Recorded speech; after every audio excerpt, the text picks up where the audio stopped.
So this last week, I bought a new drone because I was going to Utah.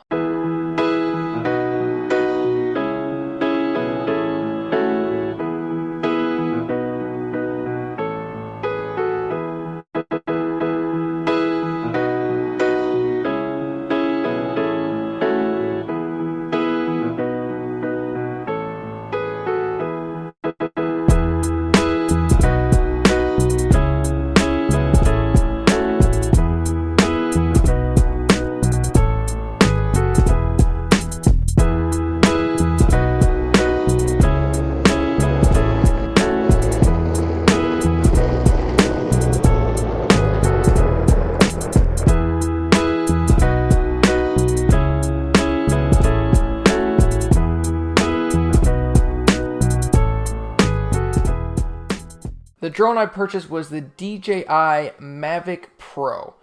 It is a beautiful looking drone, and I'll explain to you why I think this is probably the only 4K shooting drone you should consider buying in 2018. Obviously there are other drones you can buy, but I'll explain to you why I bought the DJI Mavic Pro, even though there is the Mavic Pro 2 available. So the DJI Mavic Pro came out a while ago, so long ago in fact, they have since released 3 new drones, 2 DJI Mavic Pro 2s, and then the DJI Mavic Air. There were only a few drones I was actually considering purchasing, the DJI Mavic Pro 2s, both of them, the Pro and Zoom, but neither one of those seemed like a good fit for what I need. And the main reason is because of the cost and the actual added benefit. So DJI is sort of in the same situation that a lot of phone manufacturers are in, including Apple, Samsung, LG, Google, you could say, and you could even say OnePlus, where they're making their previous phones too good. So upgrading to the next generation is becoming a worse and worse decision as the days go by, because it actually doesn't make any sense to upgrade because the phone you had was so good. And that's exactly where we're sort of at with these DJI drones. Obviously, the Mavic Pro 2 has some nice added features, but for what I need, the Mavic Pro Original has everything I want. A small form factor, can shoot 4K at 30, can shoot 1080p at slow-mo. I mean, it can shoot it at 1080p at 96 frames per second, which is slow enough that I can slow it down, and it's relatively affordable. But the Mavic Pro has really cool features like the follow me feature, which means that if you're walking, the drone will just follow you. It can track you, which is really, really cool. It has sensors in the front and at the bottom, so you can land a lot better. It has an auto landing feature, actually, and it won't run into like trees. It shouldn't. It should be able to avoid those and not run into them, which is really nice. It's got a really good range, 2 miles. It's just a really good drone. And honestly, everything that DJI added is sort of just overkill at this point in their new Mavic Pros.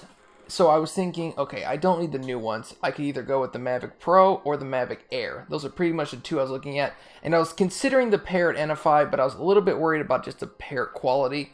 And I'm not saying Parrot drones are bad, I've never owned one, but I just knew a DJI drone is sort of just the standard of like excellence, I guess you could say.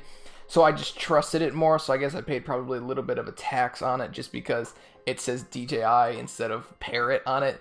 But I figured, I know this one's really good, I know it'll work, I know it does everything that I want it to be able to do, and it'll fit pretty much in the palm of my hand.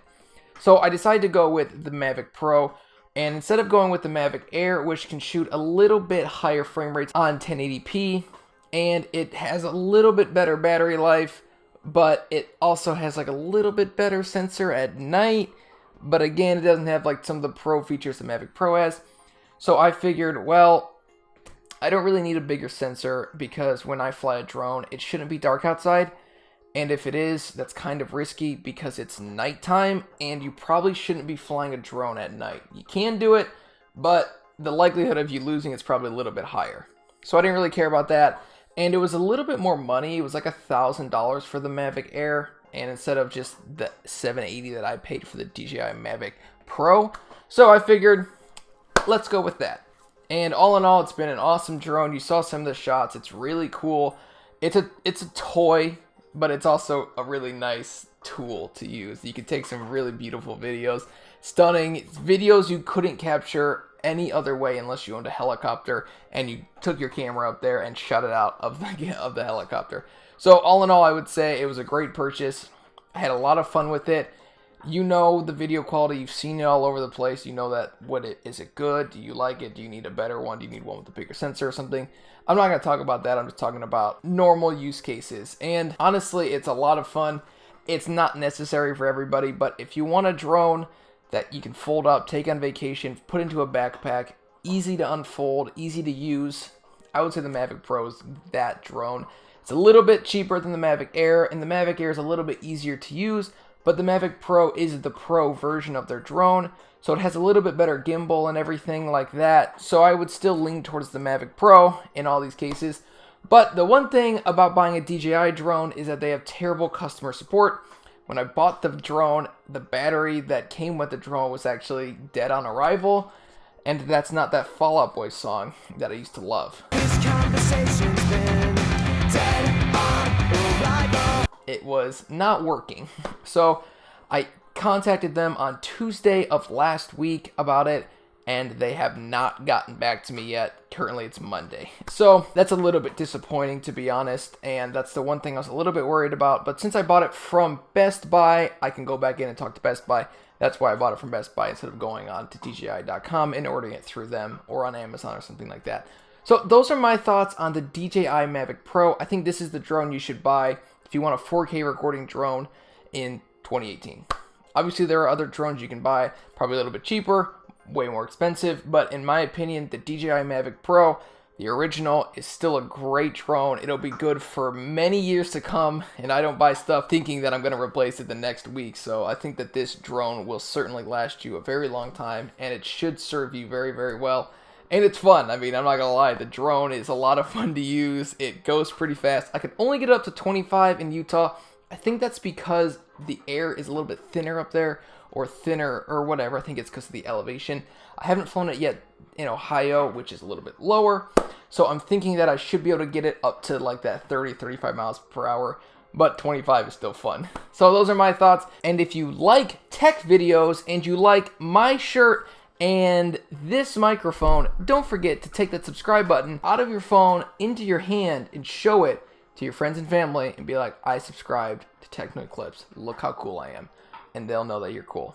It'll probably get you voted as the homecoming king or queen, or it'll get you voted as the prom king, or whatever dance or whatever award you want to win. You just say, I'm subscribed to Techno Eclipse, and everyone will know how cool you are. So thanks again for watching, and I'll see you in the next one. Peace out.